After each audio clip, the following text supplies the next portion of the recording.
Hey folks, this video is for those of you who are responsible for security but are still trying to get things going in your organization. Maybe you're the only security person or you're one of a few people that are responsible for security. Either way, this is kind of a lessons learned video. Now I'm Jason Wood, and in this video we're going to be talking about incident response. One of the keys to security is being prepared for when something goes wrong. And eventually something goes wrong.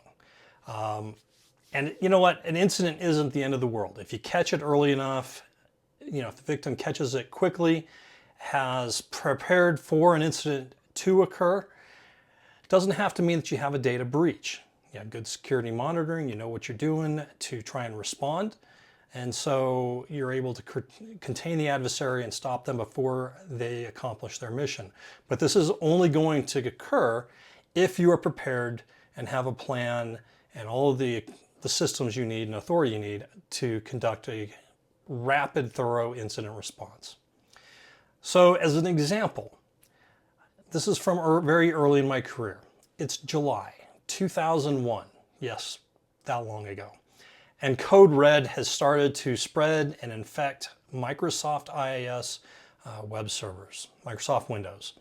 And I was working at a .bomb company as a junior systems administrator, and we were entirely running on Microsoft 2000. Maybe we had some NT4 still lurking about, probably. I mean, that place was a mess. And I won't get into it in this video, but there are some crazy stories that I could share about working at that place. Now, I don't remember how it was noticed first. Perhaps a web page got defaced. Perhaps the site stopped working, systems stopped functioning the way they're supposed to. Regardless, word got around that we had something malicious spreading through our network. And so all of us systems administrators on the web operations team scrambled down to the data center to try and fix the problem. And we have no idea what we're doing. We have no preparation what's going on. Nobody is in charge. So if you can imagine just a huge group of people just like mobbing the data center and just trying to make it up as we will go. And I think Bill Murray could probably describe it best like this. Human sacrifice, dogs and cats living together, mass hysteria. So yeah, absolute chaos. Even if somebody was coordinating the response, we didn't have a plan, we didn't have a defined method of how we were going to communicate back with them and how they would tell us what we were going to do. Basically, again, everybody's just trying to respond, and any coordination was done as we were hollering back and forth at each other across the data center and saying, here's what I've done, did you get this system? No, I haven't got to that one yet. Okay, I'll take a look at it, and things like that.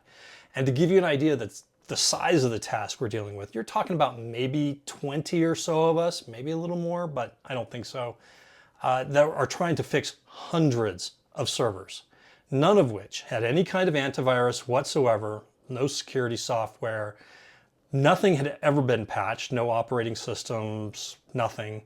Internal firewalls could probably be best described as packet inspecting routers.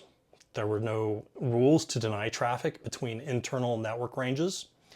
And yeah, so, just a recap, what we're facing: limited to no network access control, 0 operating system updates, no security software whatsoever, no one's in charge, and we had no preparation. And this thing is spreading rapidly. I mean, this is an aggressive worm that's just automatically spreading to vulnerable systems all over the place.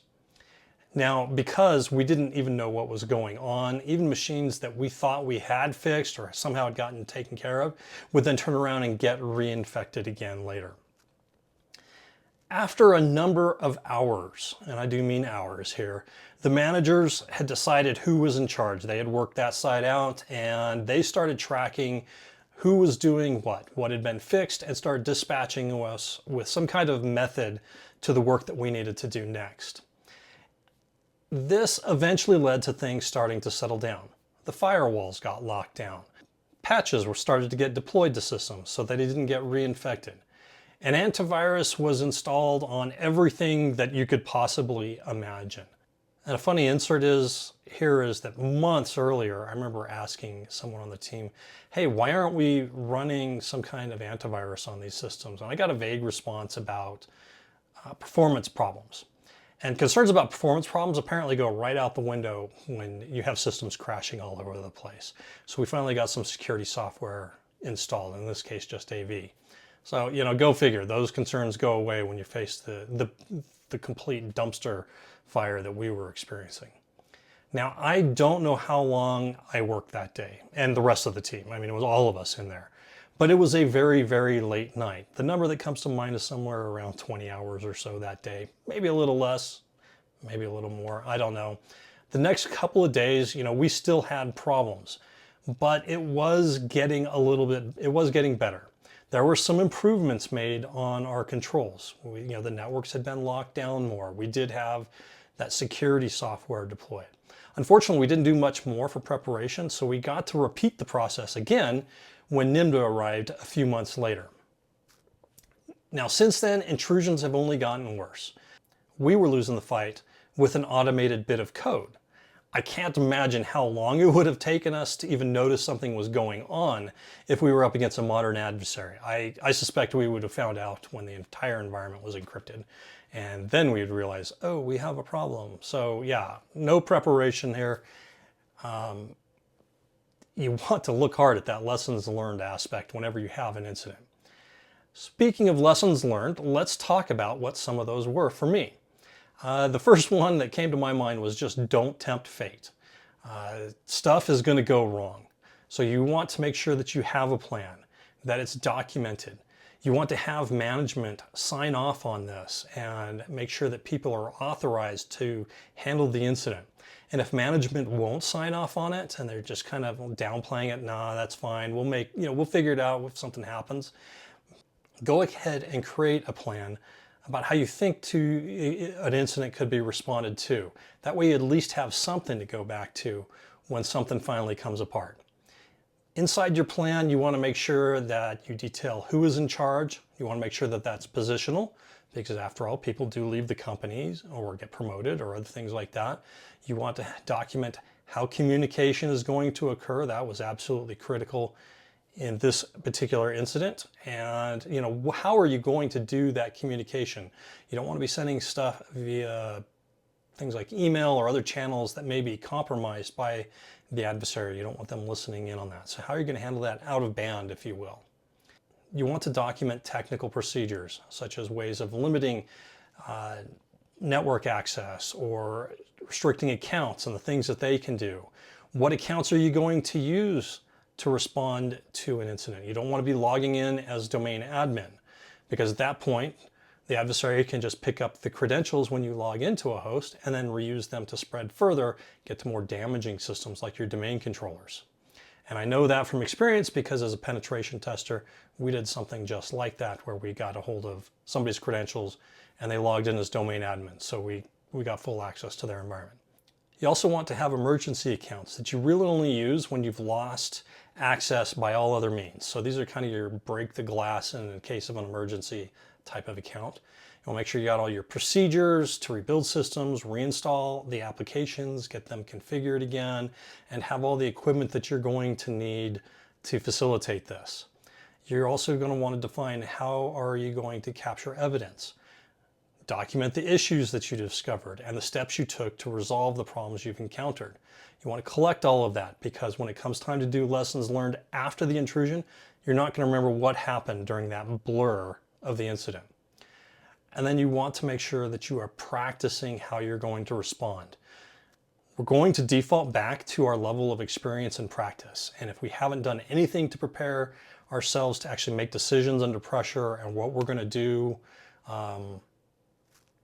let's say, how are we going to go about tracing down network activity that shouldn't be occurring and where is it coming from? An incident is not the time to try and learn that. So you want to do some limited technical exercises as well as tabletop exercises to prepare everybody for how they're going to go about this process. And I would super strongly recommend that you have a retainer established with an incident response firm before you have any kind of intrusion or incident. I have definitely seen times where incident response companies are so busy that they're only responding to customers that have a retainer with them already. If somebody else calls in and said, hey, we need you to come help us out, but they're a new customer, they'll tell them, sorry, you're going to have to go somewhere else. We're only handling those that we've already got relations set up with because we're just slammed. And besides, it's not the time to go and shop around for an incident response firm when you're in crisis mode. So those are just a few of the lessons that occurred to me as I think about this incident. You'll probably spot some others. I hope the bruises that we took back then can help you in your work to improve the security at your organization. And if you have any questions, just toss them in the comments below. Curious to see what you all would think.